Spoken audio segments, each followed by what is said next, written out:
Okay. Plugs, easy. Grip pliers on the side. And you don't need gloves at this point. They're going to bend in. You know, it's okay. It's fine. Wire cutters. Use leverage.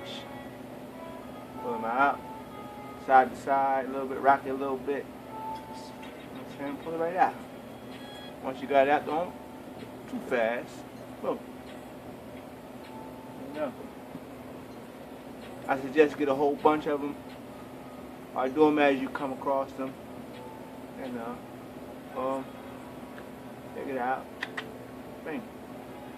Got brass. Garbage. And you know, can run through them.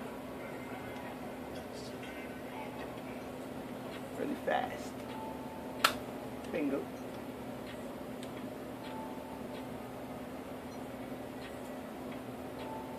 Use leverage is important. Use the leverage.